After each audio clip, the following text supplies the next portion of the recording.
या देवी सर्वभूतेषु माँ कुसुमांडा रूपेण संस्थिता नमस्तस्यै नमस्तस्यै नमस्तस्यै नमो नमः। ओम द्रुम दुर्गाय नमः। आप सभी को चैत्र नवरात्रि के चौथे दिन माँ कुसुमांडा की पूजा की हार्दिक शुभकामनाएं। माँ भगवती जगदम्बा की कृपा सदैव आप और आपके समस्त परिवार पर बनी रहे।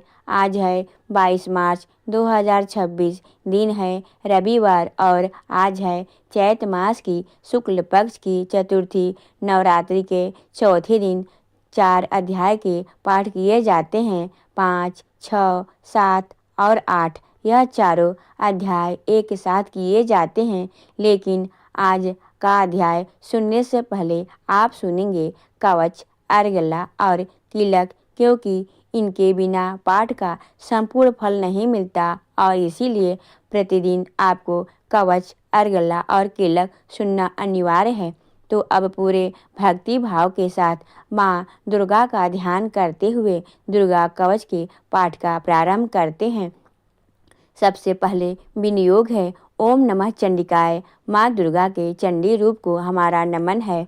यह भगवान ब्रह्मा जी के द्वारा लिखा गया चंडी कवच है, जिसमें कुल 56 छंद है। चामुंडा देवता, दिगम देवता, जगदम्बा माता इत्यादि का ध्यान करके हम इस दुर्गा सप्तशती के पाठ का प्रारंभ कर रहे हैं। मार्कंडेय जी पितामह ब्रह्मा जी से कह रहे हैं कि हे भगवान ब्रह्मा, जो इस विश्व में गोपनीय है वह रहस्यपूर्ण है तथा जो सभी की रक्षा करता है और हमें अधर्म से बचाता है, साथ ही इसे आपने अभी तक किसी को दिखाया भी नहीं है, ऐसा कोई साधन या उपाय मुझे बताइए। मार्कंडेय जी के इस प्रश्न पर भगवान ब्रह्मा कहते हैं कि उस साधन का नाम तो देवी कवच ही है, जो इस विश्व में अत्यधिक गोपनीय है। वह देवी कवच सभी का कल्याण करने वाला, पवित्रता और पुण्य देने वाला है।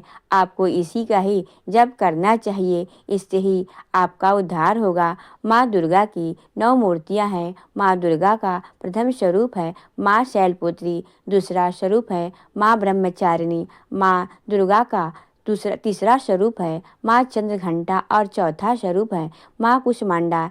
उनका 5वां रूप स्कंद माता का है और 6ठा रूप माँ कात्यायनी का है। 7वां स्वरूप है माँ कालरात्रि और 8वां स्वरूप माँ महागौरी के नाम से प्रसिद्ध है। माँ दुर्गा का 9वां रूप है माँ सिद्धिदात्री। यही 9 दुर्गा के रूप हैं जिसे भगवान ब्रह्मा के द्वारा वेदों के माध्यम में से बताया गया है। जो मनुष्य अग्नि में जल रहा हो, सभी ओर से शत्रु से घिर गया हो, विपरीत परिस्थितियों का सामना कर रहा हो और उस समय यदि वह माँ की दुर्गा की शरण में जाता है तो उसका कभी भी बुरा नहीं हो सकता है। अर्थात माँ दुर्गा का ध्यान किए जाने पर माँ दुर्गा उसकी हर परिस्थितियों में सहायता करती हैं। यदि युद्ध का समय हो और मनुष्य संकटों में घिर गया हो तो भी माँ दुर्गा के प्रभाव से उसका कुछ भी बुरा नहीं होता है। माँ दुर्गा उसके दुख, पीड़ा, भय इत्यादि का नाश कर देती हैं। जो भी भक्तगण माँ दुर्गा की भक्ति करता है, माँ दुर्गा अवश्य ही उन्हें अभयदान देती हैं। जो कोई भी देवी दुर्गा का ध्यान करता है, माँ दुर्गा उसकी हर प्रकार से रक्षा करती हैं और इस बात में कोई भी संशय नहीं है। चामुंडा माता का वाहन प्रेत है और वे उस पर सवारी करती हैं। बराही माता का वाहन भैंसा है। इंद्री माता का वाहन हाथी है, तो वहीं वैष्णवी माता का वाहन गरुड़ है। भगवान शिव की पत्नी व सभी की ईश्वरी माँ पार्वती का वाहन वृषभ है। कुमारी माता का वाहन मोर है। लक्ष्मी माता कमल के आसन पर विराजमान है और उन्होंने अपने हाथों में भी कमल लिया हुआ है। वे भगवान विष्णु को अत्यधिक प्रिय हैं। वृषभ पर बैठी हुई माँ पार्वती का रंग सफ़ेद है। भगवान ब्रह्मा की पत्नी में माँ ब्राह्मणी या माँ सरस्वती हंस पर बैठी हुई हैं और सभी प्रकार के आभूषण पहने हुए हैं। इस प्रकार से माता रानी अपने भिन्न भिन्न रूप में सभी तरह के योग व शक्तियों को ली हुई हैं। उन्होंने कई प्रकार के आभूषण व रत्न पहने हुए हैं जो उनकी शोभा को बढ़ा रहे हैं। माँ दुर्गा का एक रूप अत्यधिक क्रोध में रथ पर बैठा हुआ दिखाई देता है जो दुष्टों का नाश करके लिए है। वे अपने हाथ में शंख चक्र सुदर्शन गदा हल मूसक इत्यादि लिए हैं। उनके अलावा उन्होंने अपने हाथों में खेडक तोमर परशु पास त्रिशूल तथा उत्तम कोटि का धनुष भी लिया हुआ है। माँ दुर्गा दैत्यों दुष्टों व राक्षसों का नाश कर देती हैं, भक्तों का कल्याण करती हैं तथा देवताओं को सदैव हित करती हैं। किसी उद्देश्य के तहत ही उन्होंने भिन्न भिन्न भांति के अस्त्र शस्त्र लिए हुए हैं। माँ दुर्गा के महारौद्र प्रलयकारी पराक्रमी महाशक्तिशाली अत्यधिक उत्साही तथा भय का नाश कर देने वाले इस रूप को हम सभी को नमस्कार करते हैं। माँ देवी के उस प्रलयकारी रूप को देखना भी बहुत मुश्किल है जो शत्रु का भय बढ़ाने का कार्य करता है। पूर्व दिशा में इंद्री देवी मेरी रक्षा कीजिए, आग्नेय दिशा में अग्नि देवी मेरी रक्षा कीजिए, दक्षिण दिशा में वाराही माता, नेत्रकोण में खड्गधारिणी माँ, पश्चिम दिशा में बारोड़ी देवी और पाव्य कोण में मृगवाहिनी देवी मेरी रक्षा कीजिए, उत्तर दिशा में माँ कुमारी, ईशान कोण में शूलाधारिणी, आकाश से अर्थात ऊपर से माँ ब्राह्मणी तथा नीचे अर्थात पाताल लोक से माँ वैष्णवी मेरी रक्षा कीजिए।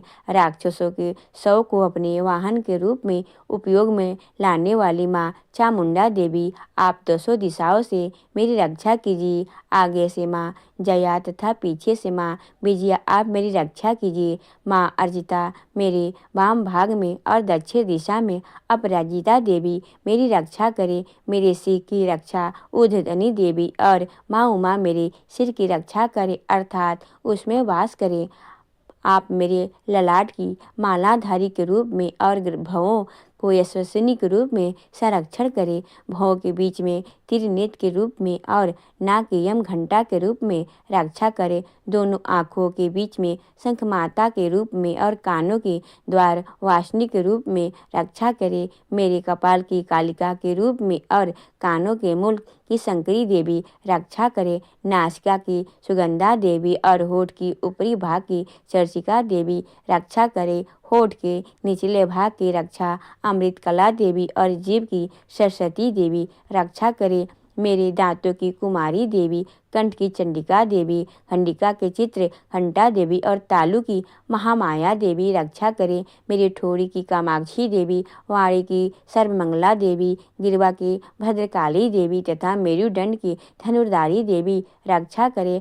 बाहरी कंठ की नीलगिरवा देवी, कंठ नालिका की नलकुबेरी देवी, कंधों की खड्गवाहिनी देवी और भुजाओं की वज्रधारिणी देवी रक्षा करे। दोनों हाथों की दंडनी देवी, अंगुलों की जगदम्बा माता, नाखूनों की शूलेश्वरी देवी और पेट की कुलेश्वरी देवी रक्षा करे। आस्तनों की महामाया, मन की शोक विनाशिनी देवी, हृदय की ललिता देवी और उदर की शूलधारिणी देवी रक्षा करे। नाभि की कामनी देवी, कुआं की कुहेश्वरी देवी, लिंग की पुतना व कामिका देवी तथा गुदा की महिषवासिनी देवी रक्षा करे। कटभाग की भगवती देवी, घुटनों की विंध्यवासिनी देवी, जांघों की महाबली देवी रक्षा करे और सभी कामनाओं को पूर्ण करे। मेरी कुटियों की नासंगी देवी, पैरों के आगे भाग की तपस्वी देवी, पैरों की अंगुलियों की श्री देवी और पैरों के तले की तलवासनी देवी रक्षा करे। पैरों के नाखूनों की तिष्ठा कराली देवी, केशों की उदेश्वरी देवी, रोम छिद्रों को कुबेरी देवी तथा त्वचा की बागेश्वरी देवी रक्षा करे। माँ पार्वती देवी मेरे रक्त मांस हड्डियों इत्यादि की रक्षा करे। आंतों की कालरात्रि देवी और पित्त की मुक्तेश्वरी देवी रक्षा करे। पद्म कोशों की माँ पद्मावती देवी, कफ की चूड़ामणि देवी, नाखूनों की धार की ज्वालामुखी देवी और शरीर की संधियों की आपदा देवी रक्षा करे। मेरे वीर की रक्षा माँ ब्राह्मणी देवी, छाया की क्षत्रियश्री देवी तथा धर्मधारिणी देवी मेरे अहंकार व मन और बुद्धि की रक्षा करे। हे माँ दुर्गा, आप मेरे प्राणों की उदान की समान रूप में रक्षा करे। वज्रहता देवी मेरे प्राणों की रक्षा करे और मेरा कल्याण करे। आप मेरी सभी इंद्रियों, रस, रूप, गंध, शब्द व स्पर्श में बसती हैं। हे नारायणी देवी, आप मेरे सत्यगुण, रजोगुण व तमोगुण की रक्षा करें। मेरे आयु की बाराही देवी, वैष्णवी देवी, धर्म की, यश की, कीर्ति, लक्ष्मी देवी तथा धन और विद्या की चक्रवर्ती देवी, इंदिरा देवी, मेरी गोत्र की चंडी देवी, मेरे पशुओं की महालक्ष्मी देवी, मेरे पुत्रों की और भैरवी देवी मेरी पत्नी की रक्षा करे। मेरे पथ की सुभक्ता देवी और उस मार्ग की क्षेमकरी देवी, राजा के दरबार में महालक्ष्मी देवी तथा सभी जगह निवास करने वाली विजय देवी मेरे भय की रक्षा करे। हे माँ दुर्गा, जो भी स्थान या अंग इस देवी कवच में रह गया है और वह अभी भी रक्षा करने योग्य है, तो आप उसकी भी रक्षा कीजिए। आप मेरे पापों का नाश करके मेरा उद्धार कीजिए। माँ दुर्गा की आज्ञा के बिना कोई भी व्यक्ति इस विश्व में एक कदम भी आगे नहीं बढ़ सकता है। हम यदि कहीं जा रहे हैं तो हमें अवश्य इस देवी कवच का पाठ करना चाहिए और उसके बाद ही प्रस्थान करना चाहिए। इस दुर्गा रक्षा कवच के पाठ से हमें हर जगह लाभ व सफलता मिलती है और हमारे सभी काम बन जाते हैं। हम जब भी माँ दुर्गा का ध्यान करते हैं वैसे ही हमारे सभी काम बनते चले जाते हैं। उस व्यक्ति को इस पृथ्वी पर बिना किसी तुलना के परम यश और वैभव प्राप्त होता है। जो भी भक्तगण इस देवी रक्षा कवच का पाठ करता है उसका भय समाप्त हो जाता है, युद्ध में उसकी विजय होती है तथा वह तीनों लोकों में पूजनीय हो जाता है। देवी माता का यह रक्षा कवच देवताओं तक के लिए बहुत दुर्लभ है। जो व्यक्ति इस देवी कवच का तीनों समय श्रद्धा भाव के साथ पढ़ता है उसे देवी माता की कृपा से तीनों लोकों में विजय मिलती है। वह अकाल मृत्यु के भय से दूर होता है तथा 100 वर्षों से अधिक वह समय तक जीवित रहता है। इसे दुर्गा कवच के पाठ से व्यक्ति के शरीर में होने वाले हर तरह के रोग समाप्त हो जाते हैं। उसके शरीर में बनने वाला विष भी समाप्त हो जाता है तथा कोई रोग उसका कुछ भी बिगाड़ नहीं सकता है। जो भी मनुष्य इस दुर्गा रक्षा कवच को अपने हृदय में धारण कर लेता है उस पर इस पृथ्वी पर होने वाले सभी तरह के अभिचारक मंत्र तंत्र का प्रभाव समाप्त हो जाता है। सभी तरह के डाकनी, शाकनी, अंतरिक्ष में रहने वाले अति शक्तिशाली व भयंकर डाकनी, भूत, पिशाच, यक्ष, गंधर्व, राक्षस, ब्रह्म राक्षस, बेताल, कुष्मांड, भैरव इत्यादि सभी तरह की नकारात्मक शक्ति के प्रभाव इस दुर्गा कवच के माध्यम से समाप्त हो जाता है। इसे रक्षा कवच का पाठ करने वाला व्यक्ति राजा से सम्मान प्राप्त करता है और उसकी सुख संपत्ति में वृद्धि होती है। जो भी व्यक्ति इस देवी कवच का पाठ करता है उसका हर जगह यश बढ़ता ही जाता है और जो भी इस कवच का 7 बार जप करता है उसका वंश इस पृथ्वी के अंत तक रहता है। इसके पश्चात जब उसकी मृत्यु हो जाती है तब वह माँ दुर्गा के आशीर्वाद से परम स्थान को प्राप्त करता है। जो देवताओं को भी अत्यधिक दुर्लभ है उसे महामाया का प्रसाद मिलता है और उसकी मुक्ति हो जाती है। वह माँ दुर्गा के आशीर्वाद से सुंदर रूप को धारण करता है और भगवान शिव के समान आनंद प्राप्त करता है। श्री देवी दुर्गा कवच संपूर्ण हुआ और अब पूरे भक्ति भाव से माँ दुर्गा का ध्यान करके अर्गला स्तोत्र का पाठ करते हैं। ओम नमः चंडिकाय। माँ चंडिका देवी को नमस्कार है।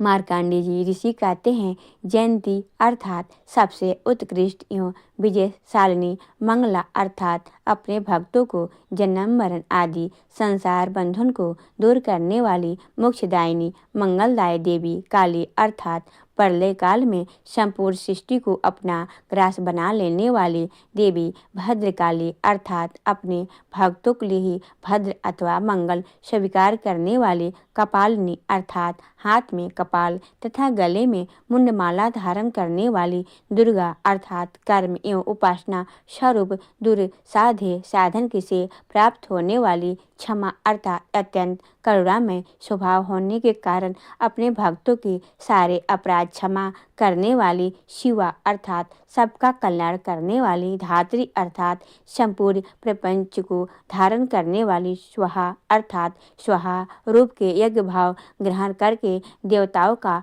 पोषण करने वाली और स्वधा अर्थात स्वधा रूप को से श्राद्ध और तर्पण को स्वीकार करके पितरों का पोषण करने वाली इन नामों से प्रसिद्ध हे जगदम्बे तुम्हें मेरा नमस्कार है। हे देवी चामुंडे तुम्हारी जय हो। संपूर्ण प्राणियों को पीड़ा हरने वाली देवी तुम्हारी जय हो।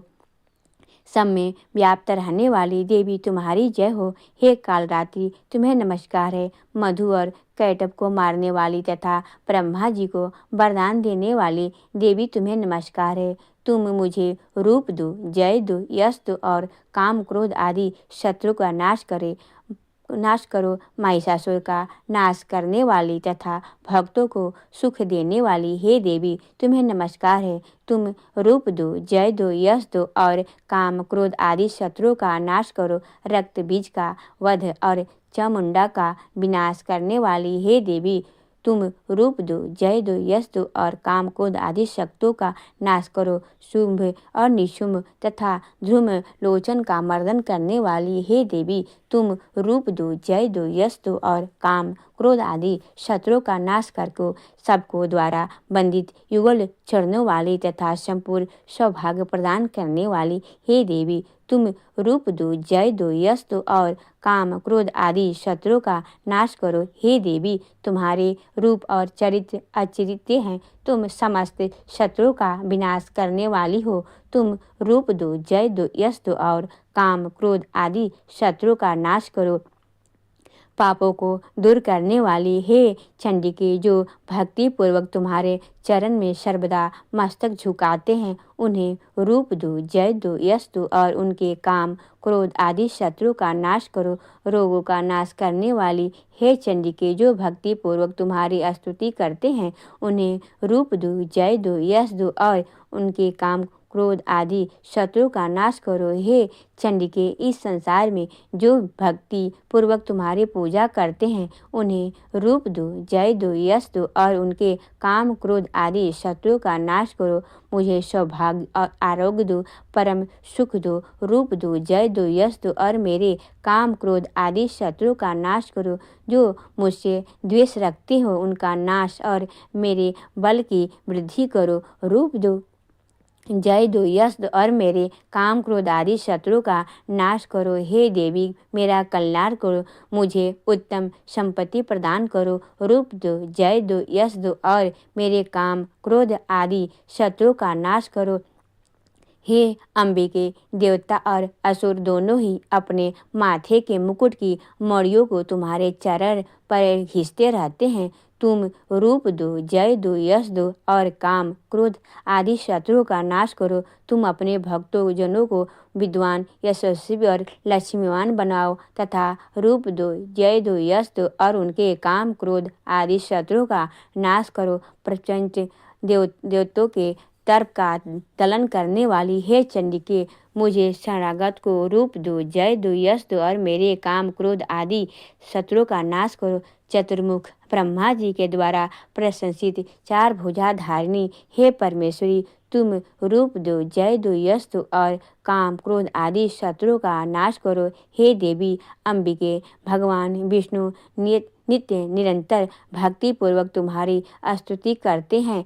तुम रूप दो, जय दो, यश दो और काम क्रोध आदि शत्रु का नाश करो। हिमालय कन्या पार्वती के पति महादेव जी के द्वारा प्रशंसित होने वाली हे परमेश्वरी, तुम रूप दो, जय दो, यश दो और काम क्रोध आदि शत्रुओं का नाश करो। सचीपति इंद्र के द्वारा सद्भाव से पूजित होने वाली हे परमेश्वरी, तुम रूप दो, जय दो, यश दो और काम क्रोध आदि शत्रु का नाश करो। प्रचंड भुजदंडों वाले दैत्यों को घमंड दूर करने वाली हे देवी, तुम रूप दो, जय दो, यश दो और काम क्रोध आदि शत्रुओं का नाश करो।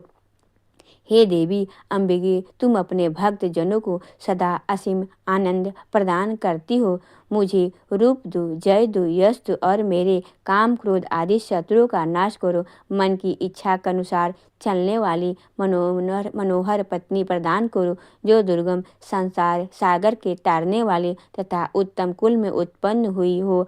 जो मनुष्य इस अर्गला स्तोत्र का पाठ करके सप्तशती रूपी महास्तोत्र का पाठ करता है, वह सप्तशती की जप संख्या में मिलने वाले श्रेष्ठ को फल को पाता है। साथ ही वह प्रचुर संपत्ति भी प्राप्त कर लेता है। अर्गला स्तोत्र संपूर्ण हुआ। कीलक स्तोत्र। ओम नमः चंडिकाय। मार्कंडेय जी कहते हैं, चंडिका देवी को नमस्कार है। विशुद्ध ज्ञान के जिनकी शरीर है, तीनों वेद ही जिनके तीनों दिव्य नेत्र हैं और जो कल्याण प्राप्ति के हेतु तथा अपने मस्तक पर अर्धचंद्र का मुकुट धारण करते हैं, उन भगवान शिव को नमस्कार है। मंत्रों का जो अभिकीलक है, अर्थात मंत्रों की सिद्ध में बिंध्य उपस्थित करने वाले साप रूपी कीलक को जो निवारक करने वाला है, उस सप्तशती स्तोत्र को संपूर्ण रूप से जानना चाहिए और जानकर उनकी उपासना करनी चाहिए। यद्यपि सप्तशती के अतिरिक्त अन्य मंत्रों के रूप में जो भी निरंतर लगा रहता है, वह भी कल्याण का भागी होता है। उसके भी उच्चाटन आदि कर्म सिद्ध होते हैं तथा उसे भी समस्त दुर्लभ वस्तु की प्राप्ति हो जाती है। यद्यपि जो अन्य मंत्रों का जप न करके केवल इस सप्तशती नामक स्तोत्र से ही देवी की स्तुति करते हैं, उन्हें स्तुति मात्र से ही सच्चिदानंद स्वरूपिणी देवी सिद्ध हो जाती है। इन्हें अपने कार्य के सिद्धि के लिए मंत्र, औषधि तथा अन्य किसी की साधन के उपयोग की आवश्यकता नहीं रहती। बिना जप किए ही उनके उच्चाटन आदि समस्त अभिचारिणी कर्म सिद्ध हो जाते हैं। इतना ही नहीं, उनकी संपूर्ण अभीष्ट वस्तुएं भी सिद्ध हो जाती हैं। लोगों के मन में यह शंका थी कि जब केवल सप्तशती की उपासना से अथवा सप्तशती को छोड़कर अन्य मंत्रों की उपासना से भी समान रूप से सब कार्य सिद्ध होते हैं, तब इनमें श्रेष्ठ कौन सा साधन है। लोगों की इस शंका को सामने रखकर भगवान शंकर ने अपने पास आए हुए जिज्ञासु को समझाया कि यह सप्तशती नामक संपूर्ण स्तोत्र सर्वश्रेष्ठ एवं कल्याणमय है। तदंतर भगवती चंडिका के सप्तशती नामक स्तोत्र को महादेव जी ने गुप्त कर दिया। सप्तशती के पाठ से जो पुण्य प्राप्त होता है, उसकी कभी समाप्ति नहीं होती, परंतु अन्य मंत्रों के जप से उत्पन्न पुण्य की समाप्ति हो जाती है। अतः भगवान शिव ने अन्य मंत्रों की अपेक्षा को सप्तशती की अपेक्षितता का निर्णय किया। उसे यथार्थी जानना चाहिए। इन मंत्रों का जप करने वाला पुरुष भी यदि सप्तशती के स्तोत्र और जप का अनुष्ठान कर ले, तो वह भी पूर्ण रूप से कल्याण का भागी होता है। इसमें तनिक भी संदेह नहीं होता है। जो साधक कृष्ण पक्ष की चतुर्दशी अथवा अष्टमी को एक चित्र होकर भगवती की सेवा में अपना सर्वस्व समर्पित कर देता है और फिर उसे प्रसाद रूप में ग्रहण करता है, उसी पर भगवती प्रसन्न होती है, अन्यथा उनकी प्रसन्नता नहीं प्राप्त होती। इस प्रकार सिद्धि से प्रतिबंधक रूप कील के द्वारा महादेव जी ने इस स्तोत्र को किलित कर रखा है, जो पूर्वतः रीति से निष्क्रियण करके इस सप्तशती स्तोत्र का प्रतिदिन स्पष्ट उच्चारण पूर्वक पाठ करता है, वह मनुष्य सिद्ध हो जाता है। वही देवी का पार्षद होता है और वही गंधर्व भी होता है। सर्वत्र विचरते रहने पर भी इस संसार में उसे कहीं भी भय नहीं होता। वह अब मृत्यु के वश में नहीं पड़ता तथा देह त्यागने के बाद वह मोक्ष प्राप्त कर लेता है। अतः कीलन को जानकर उसका परिहार करके ही सप्तशती का पाठ प्रारंभ करें। जो ऐसा नहीं करता उसका नाश हो जाता है। इसीलिए कीलक और निष्किलीन का ज्ञान प्राप्त करके पर ही यह स्तोत्र निर्दोष होता है और विद्वान पुरुष इस निर्दोष स्तोत्र का ही पाठ प्रारंभ करते हैं। स्त्रियों में जो भी कुछ सौभाग्य आदि सृष्टि गोचर होता है वह सब देवी के प्रसाद रूप का ही फल है। अतः इस कल्याणमय स्तोत्र का सदा आप जाप करना चाहिए। इस स्तोत्र का मंद स्वर में पाठ करने पर स्वल्प फल की प्राप्ति होती है और उच्च स्वर में पाठ करने पर पूर्ण फल की सिद्धि होती है। अतः उच्च स्वर में ही इसका पाठ प्रारंभ करना चाहिए। जिनके प्रसाद से ऐश्वर्य, सौभाग्य, आरोग्य, संपत्ति, शत्रु का नाश तथा परम मोक्ष की भी सिद्धि होती है, उससे कल्याणमयी जगदम्बा की स्तुति मनुष्य क्यों नहीं करते। कीलक स्तोत्र संपूर्ण हुआ।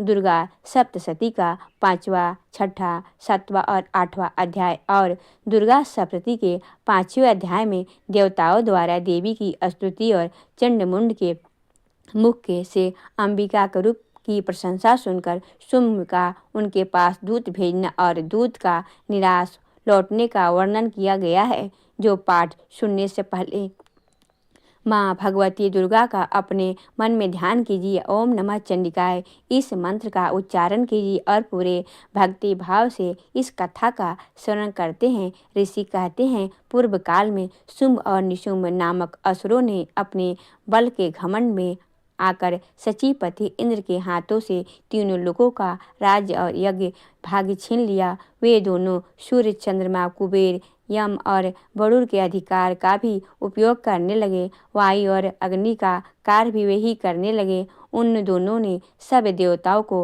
अपमानित, राज्य भ्रष्ट, पराजित तथा अधिकारहीन करके स्वर्ग से निकाल दिया।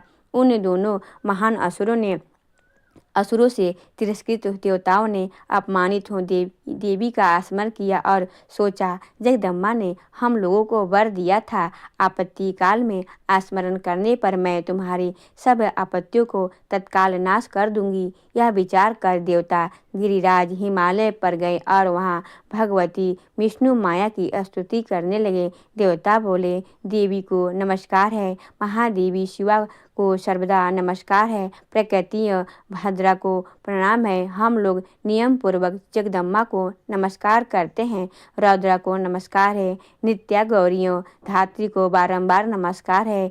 ज्योतिर्नम मनाई चंद्र रूपड़ी और सुख स्वरूपा देवी को सत प्रणाम है। शरणागतों को कल्याण करने वाले वृद्धि और सिद्धि रूपा देवी को हम बार बार नमस्कार करते हैं।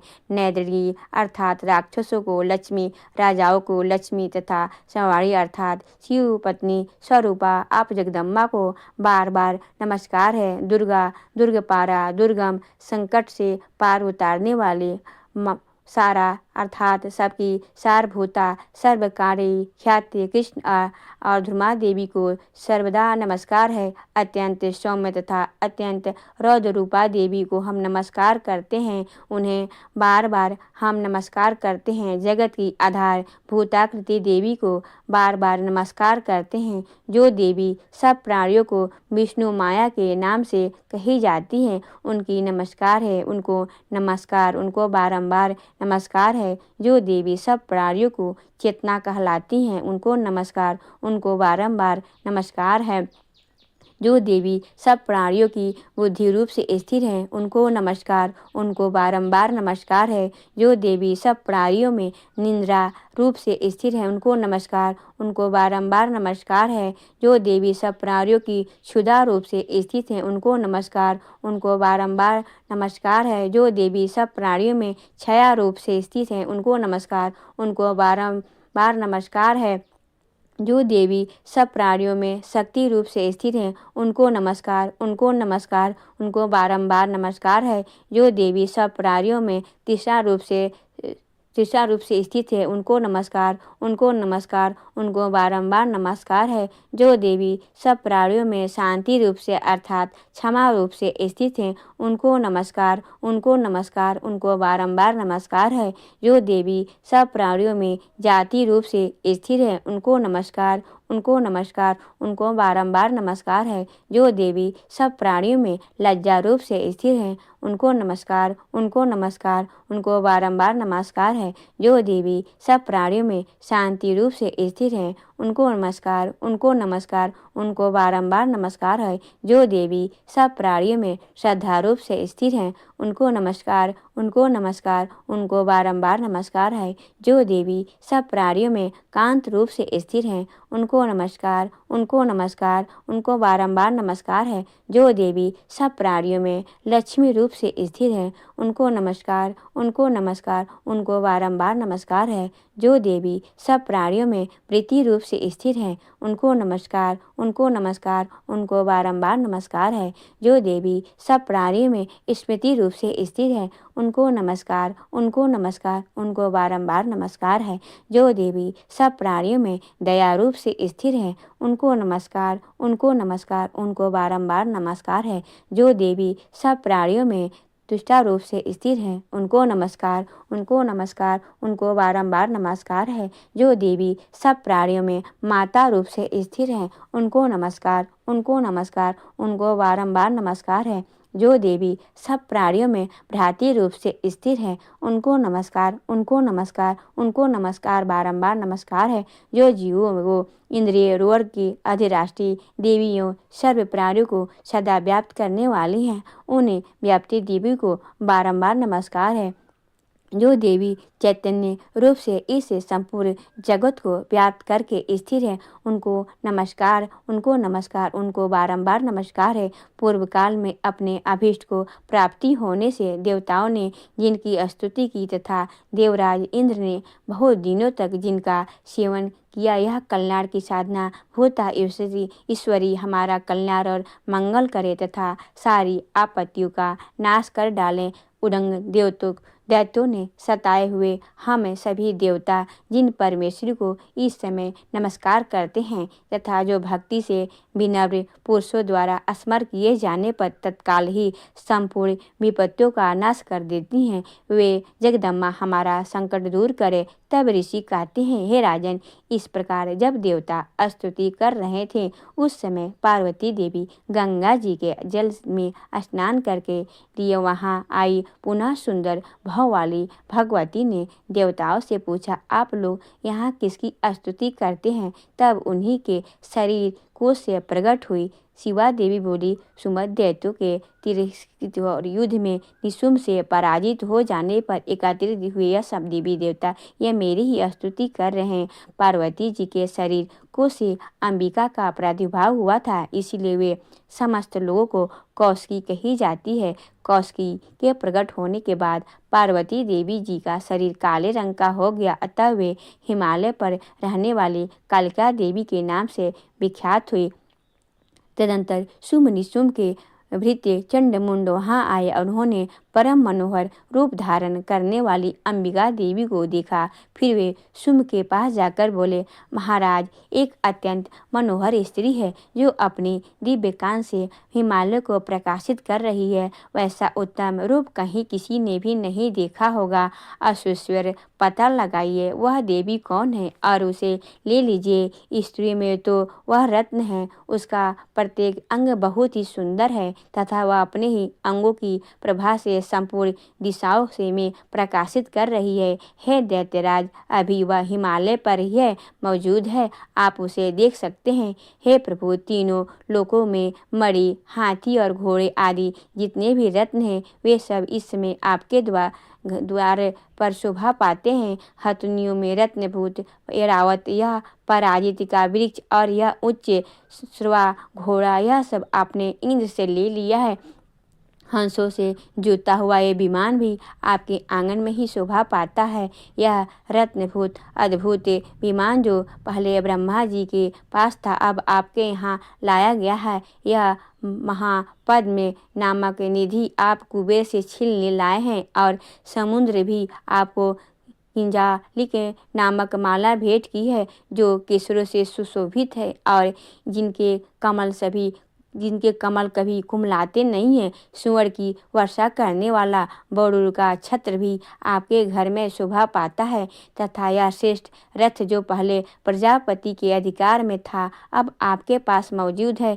हे दैत्येश्वर, मृत्यु की उत्क्रांतिका नाम वाली शक्ति भी आपने छीन ली है, तथा बरूर का पास और समुद्र में होने वाले सब प्रकार के रत्न आपके भाई निशुम्भ के अधिकार में है, और अग्नि में भी स्वतः शुद्ध किए हुए वस्त्र आपकी सेवा में अर्पित किए गए हैं। दैत्यराज, इस प्रकार सभी रत्न आपके एकत्र कर लिए हैं। फिर जो यह स्त्री में रत्न रूप कल्याणमयी देवी है, इसे आप क्यों नहीं अपने परिवार में कर लेते। ऋषि कहते हैं, चंडमुंड का यह वचन सुनकर शुंभ ने महादैत्य सुग्रीव को दूत बनाकर देवी के पास भेजा और कहा, तुम मेरी आज्ञा से उसके सामने यह बात कहना और ऐसा उपाय करना जिससे प्रसन्न होकर वह शीघ्र ही यहाँ आ जाए।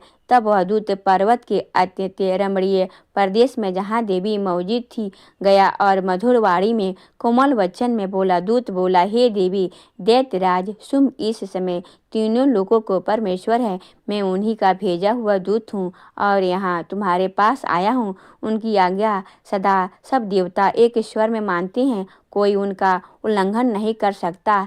वे संपूर्ण देवताओं को परास्त कर चुके हैं। उन्होंने तुम्हारे लिए जो संदेश दिया है उसे सुनो। संपूर्ण त्रिलोकी मेरे अधिकार है, देवता भी है, मेरी आज्ञा के अधीन ही चलते हैं। संपूर्ण यशों के भागों के मैं ही पृथक पृथक भोगता हूँ। तीनों लोकों में जितने भी श्रेष्ठ रत्न हैं वे सब मेरे ही अधिकार में हैं। देवराज का वाहन एवरात जो हाथियों के में रत्न के समान है, मैंने छीन लिया है। क्षीर सागर का मंथन करने से जो अश्वरत्न उच्च स्वा प्रकट हुआ था, उसे भी देवताओं ने मेरे पैरों पर पकड़कर समर्पित कर दिया है। हे सुंदरी, उनके सिवा और भी जितने रत्न भूत पदार्थ देवताओं, गंधर्वों और नागों के पास थे, वे सब मेरे पास आ गए हैं। हे देवी, हम लोग तुम्हें संसार की स्त्रियों में रत्न मानते हैं, अतः तुम हमारे पास आ जाओ, क्योंकि रत्नों का उपयोग करने वाले तुम ही हो। चंचल कटाक्षों वाली हे सुंदरी, तुम मेरी या मेरे भाई महाप्रकर्मी निशुम्भ की सेवा में आओ, क्योंकि तुम रत्न स्वरूपा हो। मेरे वर्णन करने से तुम्हें तुलना रहित महान ऐश्वर्य की प्राप्ति होगी।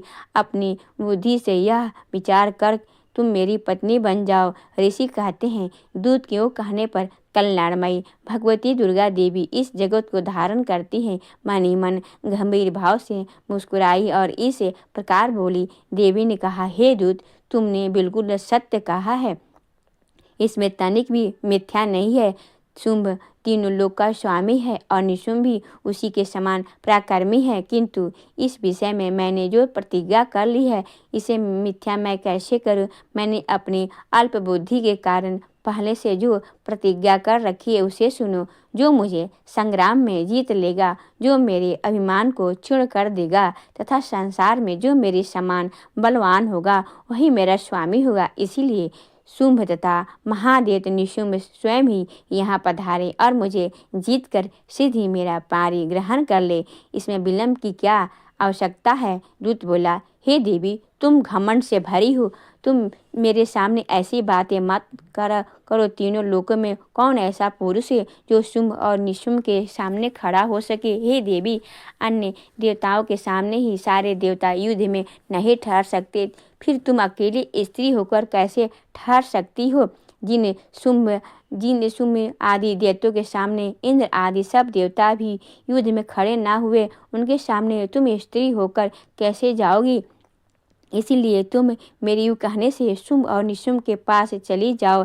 ऐसा करने से तुम्हारे गौरव की रक्षा होगी, अन्यथा जब वे केस पकड़कर घसीटेंगे तब तुम्हें अपनी प्रतिष्ठा खोकर जाना पड़ेगा। तब देवी ने कहा, तुम्हारा कहना ठीक है, तुम शुंभ बलवान है और निशुम्भ भी बड़े पराक्रमी है, किंतु क्या करूं, मैंने पहले बिना सोचे समझे प्रतिज्ञा कर ली है, अतः अब तुम जाओ। मैंने जो तुमसे कहा है, कुछ कहा है, वे सब दैत्यराज से आदर पूर्वक कहना, फिर वे उचित जान पड़े इस प्रकार श्री मार्कंडेय पुराण में सार्वरिक मनवंतर की कथा के अंतर्गत देवी महात्म्य देवी दूत संवाद नामक 5वां अध्याय पूरा हुआ। अब आप सुनेंगे दुर्गा सप्तशती का 6ठा अध्याय। 6ठे अध्याय में ध्रुमलोचन का वध का वर्णन किया गया है। ऋषि कहते हैं, देवी का यह कथन सुनकर दूत को बड़ा अमर्ष हुआ और उसने दैत्यराज के पास जाकर सब समाचार विस्तार पूर्वक कह सुनाया। दूत के उस वचन को सुनकर दैत्यराज कुपित हो उठा और दैत्य सेनापति ध्रुमलोचन से बोला, ध्रुमलोचन, तुम शीघ्र अपने साथ सेना लेकर जाओ और उस दुष्टा के केस पकड़कर घसीटते हुए उसे बलपूर्वक यहाँ लाओ। उसकी रक्षा करने के लिए यदि कोई दूसरा खड़ा हो तो वह देवता यक्ष गंधर्व क्यों हो ना उसे अवश्य मार डालना। ऋषि कहते हैं, शुंभ के इस प्रकार आज्ञा देने पर वह ध्रुमलोचन दैत्य आज 60,000 असुरों की सेना लेकर वहां गया। तुरंत चल दिया। वहां पहुंचकर उसने हिमालय पर रहने वाली देवी को देखा और ललकार कर कहा, अरे तू शुंभ निशुंभ के पास चल। यदि इस समय प्रसन्नतापूर्वक मेरे स्वामी के समीप नहीं चलेगी तो मैं बलपूर्वक छोटा पकड़ कर घसीटते हुए तुझे ले चलूँगा। देवी बोली, तुम्हें दैत्यों के राजा ने भेजा है। तुम स्वयं ही बलवान हो और तुम्हारे साथ विशाल सेना भी है। ऐसी दशा में यदि मुझे बलपूर्वक ले चलोगे तो मैं तुम्हारा क्या कर सकती हूँ। ऋषि कहते हैं, देवी के कहने पर असुर ध्रुमलोचन उनकी ओर दौड़ा। तब अंबिका ने हूँ शब्द के उच्चार मात्र से उसे भस्म कर दिया। फिर तो क्रोध से भरी हुई दैत्यों की विशाल सेना और अंबिका ने एक दूसरे पर तीखे सैकड़ों शक्तियों तथा फरसों की वर्षा प्रारंभ कर दी। इतने में ही देवी का वाहन सिंह क्रोध में भरकर भयंकर गर्जना करके गर्दनों के बालों को हिलाता हुआ असुरों की सेना में कूद पड़ा। उसने कुछ दैत्यों को पंजों के मार से, कितनों को अपने जबड़ों से और कितनों की महादैत्य की पटन कर ओठ की दाढ़ों की घायल करके मार डाला। उस सिंह ने अपने नखों से कितने के पेट फाड़ डाले और थप्पड़ मारकर कितने की ही सिर धड़ से अलग कर दिया। कितने की भुजाएं और मस्तक काट डाले तथा अपनी गर्दन के बाल हिलाते उसने दूसरे दैत्यों के पेट फाड़कर उसका रक्त चूस लिया। अत्यंत क्रोध से भरे हुए देवी के वाहन उस महाबली सिंह ने क्षण भर में ही असुरों की सारी सेना का संहार कर डाला। शुंभ ने जब सुना कि देवी ने ध्रुमलोचन असुर को मार डाला तब तथा उसके सिंह ने सारी सेना का सफाया कर डाला, तब उस दैत्यराज को बड़ा क्रोध हुआ। उसकी होठ कांपने लगा। उसने चंड और मुंड नामक 2 महादैत्यों को आज्ञा दी, हे चंड और मुंड, तुम लोग बहुत बड़ी सेना लेकर वहां जाओ। उस देवी के झोटे पकड़कर अथवा उसे बांधकर सीधे यहाँ लेकर आओ। यदि इस प्रकार उसने लाने में संदेह हो तो युद्ध में सब प्रकार के अस्त्र शस्त्र तथा समस्त आसुरी सेना का प्रयोग करके उसकी हत्या कर डालना। उस दुष्टा की हत्या होने पर तथा सिंह के भी मारे जाने पर उस अंबिका को बांधकर साथ लेकर सीधे ही लौट आना। ओम नमः चंडिकाय। इस प्रकार श्री मार्कंडेय पुराण में सार्वरिक मनवंतर की कथा में के अंतर्गत देवी महात्म्य ध्रुमलोचन वध नामक कथा 6ठा अध्याय पूरा हुआ। और अब आप सुनेंगे दुर्गा सप्तशती का 7वां अध्याय, जिसमें चंड और मुंड के वध का वर्णन किया गया है। ऋषि कहते हैं, तदंतर शुंभ की आज्ञा पाकर वे चंड और मुंड आदि दैत्य चतुरंगी सेना के साथ शस्त्र अस्त्र से सुशोभित होकर चल दिए। फिर गिरिराज हिमालय के स्वर्ण ऊंचे शिखर पर पहुंचकर उन्होंने सिंह पर बैठी हुई देवी को देखा। वे मंद मंद मुस्कुरा रही थी। उन्हें देखकर दैत्य लोग तप तत्पर से पकड़ते का उद्योग करने लगे। किसी ने धनुष तान लिया, किसी ने तलवार संभाली और कुछ लोग देवी के पास आकर खड़े हो गए। तब अंबिका ने उन शत्रुओं के प्रति बड़ा क्रोध किया। उस समय क्रोध के कारण उनका मुख काला पड़ गया, ललाट में भौहें टेढ़ी हो गई और वहां से तुरंत विकराल मुखी वाली काली प्रकट हुई, जो तलवार और पास लिए खड़ी हुई थी। वे विचित्र खड्गवांग धारण की और चीते से चर्म की साड़ी पहने हुए मुंडों की माला से विभूषित थी। उनके शरीर का मांस सूख गया था, केवल हड्डियों का ढांचा था जिसमें अत्यंत भयंकर जान पड़ती थी। उनका मुख बहुत विशाल था, जीभ लपलपाने के कारण वे और भी डरावनी प्रतीत होती थी। उसकी आंखें भीतर को धंसी हुई थी और कुछ लाल थी। वे अपनी भयंकर गर्जना से संपूर्ण दिशाओं को गुजा रही थी। बड़े बड़े दैत्यों का वध करती हुई वे कालिका ने देवी बड़े वेग से दैत्यों की इस सेना पर टूट पड़ी और उस सबको भक्षण करने लगी। वे वर राक्षसों, अंकुश धारणी पर्वतों, योद्धाओं और घंटा सहित जितने ही हाथियों को एक ही हाथ से पकड़कर मुंह में डाल लेती थी। इस प्रकार घोड़े, रथ, सारथी के साथ रथी सैनिकों को मुंह में डालकर वे उन्हें बड़े भयानक रूप से चबा डालती थी। किसी के बाल पकड़ लेती तो किसी की गला दबा लेती, किसी के पैरों के कुचल डालती और किसी को छाती के धक्के से गिराकर मार डालती थी। वे असुर के छोड़े हुए बड़े बड़े अस्त्र शस्त्र मुंह में पकड़ लेती और रोष से भरकर उनको दांतों में पीस डालती थी। काली ने बलवान एवं दुरात्मा दैत्यों की यह सारी सेना रौट डाली, खा डाली और कितनों को मार भगाया। कोई तलवार से घाट उतर गए, कोई खड्गवांग से पीटे गए और कितने ही असुर दांतों के अग्रभाव से कुचले जाकर मृत्यु को प्राप्त हुए। इस प्रकार देवी ने असुरों के उस सारी सेना को क्षण भर में मार गिराया।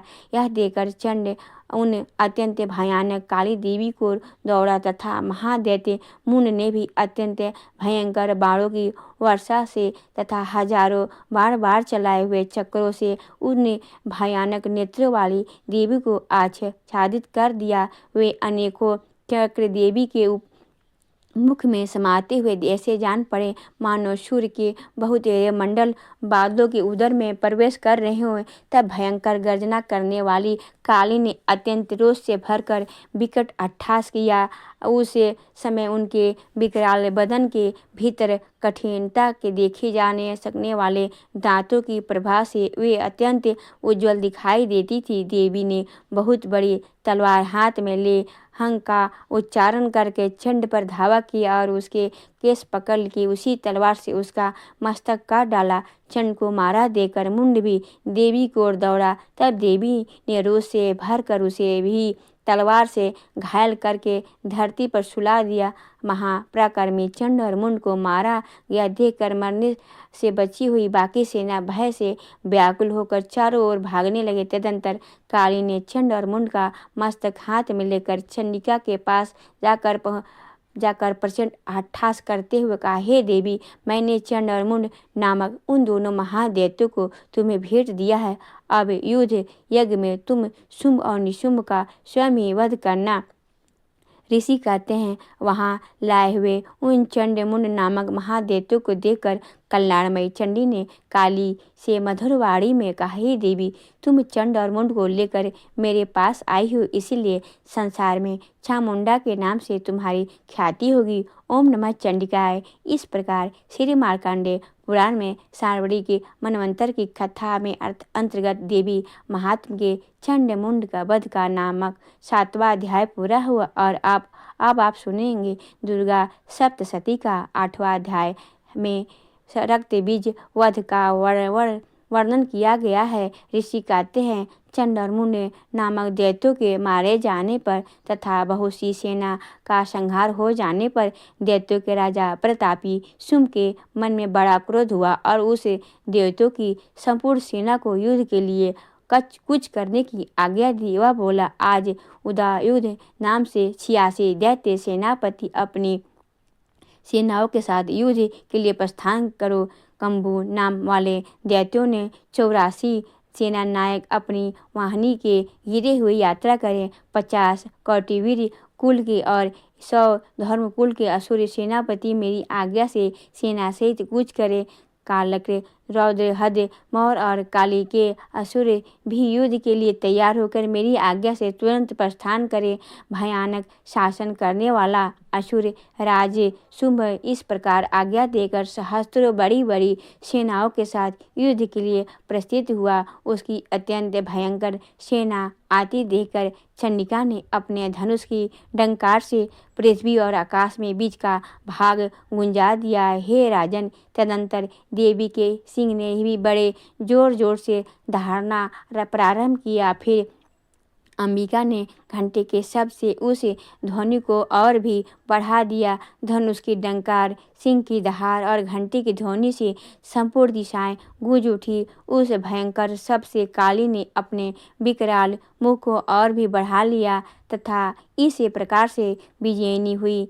उसे दुमनाद को सुनकर दैत्यों की सेनाओं ने चारों ओर से आकर चंडिका देवी तथा सिंह तथा काली देवी को क्रोधापूर्वक घेर लिया। हे राजन, इसी बीच में असुरों के विनाश तथा देवताओं के अभ्युदय के लिए ब्रह्मा, शिव, कार्तिकेय, विष्णु तथा इंद्र आदि देवताओं की शक्तियाँ जो अत्यंत पराक्रम और बल के में संपन्न थी, उनके शरीर से निकल के उन्हीं के रूप में चंडिका देवी के पास आई। जिस देवी का जैसा रूप वैसा वेश और वैसा वाहन, ठीक वैसे ही साधनों की संपन्न हो, उसकी शक्ति असुरों के युद्ध करने के लिए आई। सबसे पहले हंस युक्त विमान पर बैठी हुई अक्षर सूत्र और कमंडलों से सुशोभित ब्रह्मा जी की शक्ति उपस्थित हुई, जिसे हम ब्राह्मणी कहते हैं। महादेव जी की शक्ति वृषभ पर आरूढ़ हो हाथों में श्रेष्ठ त्रिशूल धारण किए और महानग का कंडक पहले मस्तक पर चंद्ररेखा से विभूषित होकर वहां पहुंची। कार्तिकेय जी की शक्ति तथा जगदम्बा उन्हीं का रूप धारण किए श्रेष्ठ मयूर पर आरूढ़ हो हाथों में शक्ति दैत्यों से युद्ध करने के लिए आई। और इसी प्रकार भगवान विष्णु की शक्ति गरुड़ पर विराजमान होकर शंख, चक्र, गदा, सारंग, धनुष तथा खड्ग हाथ में लिए वहां आई। अनुपम यज्ञ बाराह का रूप धारण करने वाली श्री हरि जो शक्ति है, वह भी बड़ा शरीर धारण करके वहां उपस्थित हुई। नारसंगी शक्ति भी नरसिंह के समान शक्ति धारण करके वहां आई। उसकी गर्दन के बालों के झटके से आकाश के तारों बिखेरते पड़ते थे। इसी प्रकार इंद्र की शक्ति वज्र हाथ में लिए गजरावत एरावत पर बैठकर आई। उसके भी सहस्त्र नेत्र थे। इंद्र का जैसा रूप है वैसा ही उनका भी था। तदंतर उन देव शक्तियों से घिरे हुए महादेव जी ने चंडिका से कहा, मेरी प्रसन्नता के लिए तुम शीघ्र ही इन असुरों का संहार करो। तब देवी से शरीर से अत्यंत भयानक और परम उग्र चंडिका शक्ति प्रकट हुई, जो सैकड़ों को गिदड़ियों की भांति आवाज करने वाली थी। उसे अपराजिता देवी के धूमिल जटा वाले महादेव जी ने कहा, हे भगवान, आप शुंभ निशुंभ के पास दूत बनकर जाइए और उस अत्यंत कबीले दानव दूत और निशुंभ दोनों से कहिए और उसके साथ ही उनके अतिरिक्त भी जो दान युद्ध के लिए वहां उपस्थित हो, उनसे भी यह संदेश दीजिए, दैत्यो, यदि तुम जीवित रहना चाहते हो तो पाताल को लौट जाओ। इंद्र को त्रिलोकी की राज मिल जाए और देवता यज्ञ भाग का उपयोग करें, और यदि बल के घमंड में आकर तुम युद्ध की अभिलाषा रखते हो तो आओ, मेरी शिवाय अर्थात योगिनियाँ तुम्हारे कच्चे मांस के तृप्त हो। क्योंकि उस देवी ने भगवान शिव को दूत के कार्य में नियुक्त किया था, इसीलिए वह शिव दूती के नाम से संसार में विख्यात हुई। वे महादैत्य भी भगवान शिव के मुख से देवी के वचन सुनकर क्रोध में भर गए और वहाँ कल्याणी विराजमान थी उस ओर से बढ़ी। तदंतर दैत्य अमर्ष से भरकर पहले ही देवी के ऊपर बाण, शक्ति और रिष्टि आदि शक्तियों शस्त्रों की वृद्धि करने लगे। तब देवी ने भी खेल खेल में ही धनुष की डंकार की और उसमें छोड़े हुए बड़े बड़े बाणों द्वारा दैत्यों के चलाए हुए बाण, शूल, शक्ति और फंसों की काट डाला। फिर काली उनकी आगे होकर शत्रु को शूल के प्रहार से विंधर्म करने लगी और खड्गवांग ने उनका कछुमर निकालती हुई रणभूमि में बिछड़ने लगी। ब्राह्मणी भी जिस जिस ओर दौड़ती उसी ओर अपने कमंडलों का जल छिड़क कर शत्रु को ओझे और पराक्रम को नष्ट कर देती थी। महेश्वरी के त्रिशूल से तथा वैष्णु के चक्र से और अत्यंत क्रोध भरी हुई कुमार कार्तिकेय की शक्ति से दैत्यों का संहार प्रारंभ किया। इंद्र के शक्ति के वज्र प्रहार से विदर्भ हो सैकड़ों दैत्य दानव रक्त की धार बहाते हुए पृथ्वी पर सो गए। बराही शक्ति ने कितने ही अपनी थुतनों की मार से नष्ट किया, दाड़ों की अग्रभाव से कितने ही छाती छेद डाली तथा कितने ही दैत्य उसके चक्र की चोट से विदर्भ होकर गिर पड़े। नारसंगी भी दूसरे महादैत्यों को अपनी नखों से विदर्भ करके खाती और सिंहनाद से दिशाओं और आकाश में गुजराती हुई युद्ध क्षेत्र में भी चलने लगी। कितने ही असुर शिवदूतों के प्रचंड अट्ठास से अत्यंत भयभीत हो पृथ्वी पर गिर पड़े और गिरते ही उन्हें शिवदूती ने उस समय अपना ग्रास बना लिया।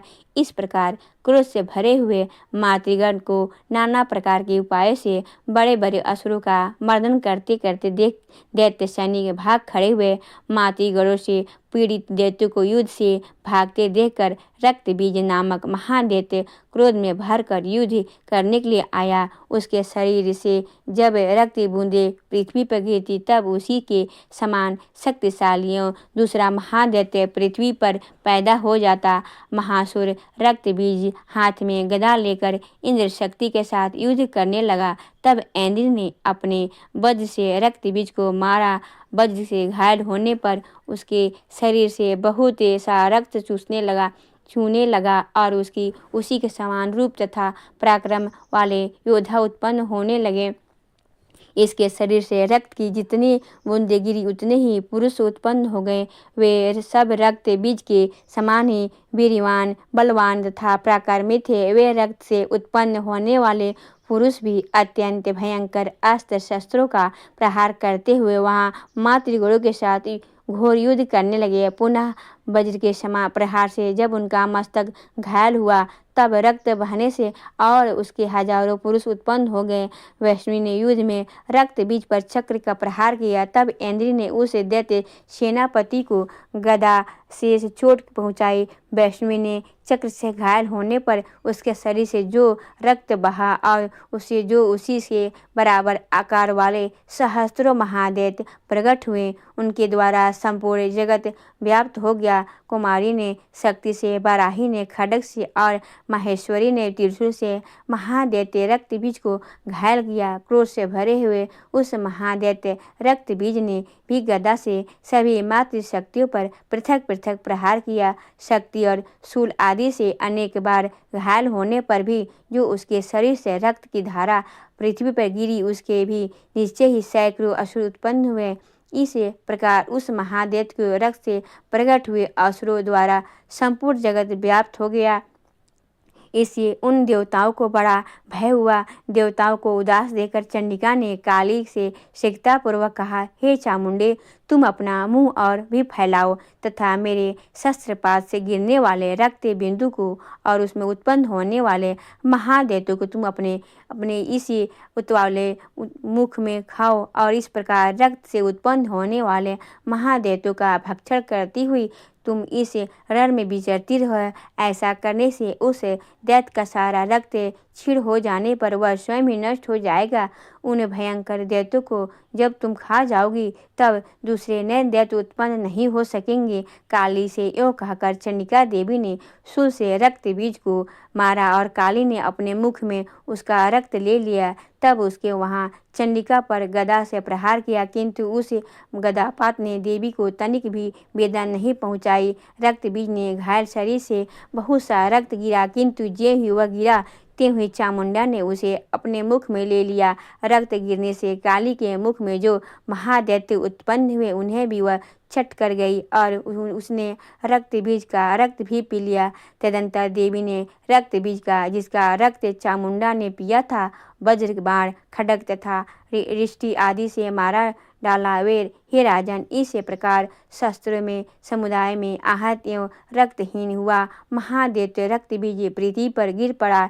हे नरेश्वर, इससे देवताओं को अनुपम हर्ष की प्राप्ति हुई और मातृगण उन असुरों को रक्तपान से माध्यम से उद्गत सा नृत्य होकर नृत्य करने लगे। ओम नमः चंडिकाय। इस प्रकार श्री मार्कंडेय पुराण के सार्वरिक मनवंतर की कथा के अंतर्गत देवी महात्म्य में रक्त बीज वध नामक 8वां अध्याय पूरा हुआ और आप सुनेंगे माँ दुर्गा की आरती। ओम जय अम्बे गौरी मैया जय श्यामा गौरी। मैया जी को निसे दिन ध्यावते तुमको निसे दिन ध्यावते हरि ब्रह्मा शिवरी। ओम जय अम्बे गौरी मांगे सिंदूरे विराजत टीको मृद मद को उज्ज्वल से दो नैना चंद्र बदननी को। ओम जय अम्बे गौरी कनक समान कलेवर रक्तांबर राजे रक्त पुष्प गलमाला कंठन पर साजे। ओम जय अम्बे गौरी के हरि वाहन राजत खड्ग खपर धारी सुर नर मुनि जन सेवते तिनके दुख हारी। ओम जय अम्बे गौरी कानन कुंडल शोभित नासाग्रे मोती कोटिक चंद्र दिवाकर राजत सम ज्योति। ओम जय अम्बे गौरी शुंभ निशुंभ बिदारे महिषासुर घाती रोम बिलोचन नैना निशिदिन मदमाती। ओम जय अम्बे गौरी 64 योनि गावत नृत्य करत भैरो बाजत ताल मृदंगा और बाजत डमरू। ओम जय अम्बे गौरी भुजा चार्यति शोभित खड्ग खपर धारी मन वांछित फल पावते सेवते नर नारी। जय अम्बे गौरी मैया। ओम जय कंचन थाल विराजत अगर कपूर बाती श्रीमाल के तुम राजत कोटि रतन ज्योति। मैया जय अम्बे गौरी श्री अम्बे जी की आरती जो कोई नर गावे कहत शिवानंद स्वामी भजत हरि हर स्वामी सुख संपत्ति पावे। जय अम्बे गौरी मैया जय श्यामा गौरी मैया जय अम्बे गौरी मैया जय श्यामा गौरी। माँ की आरती करने के बाद क्षमा प्रार्थना जरूर करना चाहिए। दोनों हाथों जोड़कर माँ से क्षमा प्रार्थना करते हैं। हे परमेश्वरी मेरे द्वारा दिन रात बहुत से अपराध होते रहते हैं।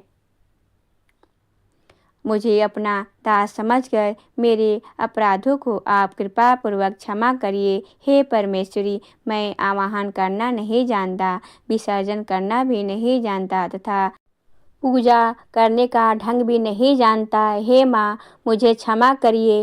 हे देवी सूर्येश्वरी मैंने जो मंत्रहीन अर्थात ना मंत्रों को जानता हूँ क्रियाहीन अर्थात ना क्रियाओं को जानता हूँ और भक्तिहीन अर्थात ना भक्ति के प्रकार जानता हूँ तो मैंने जो मंत्रहीन क्रियाहीन और भक्तिहीन पूजन किया है वह सब आपकी कृपा से पूरे हो।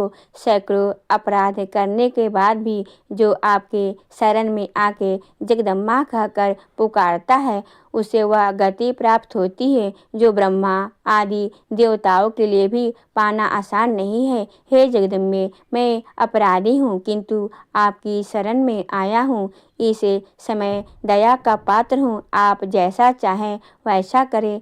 हे देवी परमेश्वरी अज्ञानवश भूल से या बुद्धि भ्रष्ट होने के कारण मैंने जो भी नियुक्ता या अधिकता कर दी हो वह सब क्षमा करे और प्रसन्न हो। हे सच्चिदानंद स्वरूपा परमेश्वरी जगत माता कामेश्वरी आप प्रेम पूर्वक मेरी यह पूजा स्वीकार करें और मुझ पर प्रसन्न रहें। हे देवी सूर्येश्वरी आप गोपनीय से भी गोपनीय वस्तु की रक्षा करने वाले हैं। मेरे निवेदन किए हुए इस जप को ग्रहण करिए। आपकी कृपा से मुझे सिद्धि की प्राप्ति हो। इसी प्रकार क्षमा प्रार्थना मंत्र के पाठ से दुर्गा माता आपके जाने अनजाने में हुए सारे अपराधों को क्षमा करेंगी और उनकी कृपा सदैव आपके ऊपर बनी रहेगी।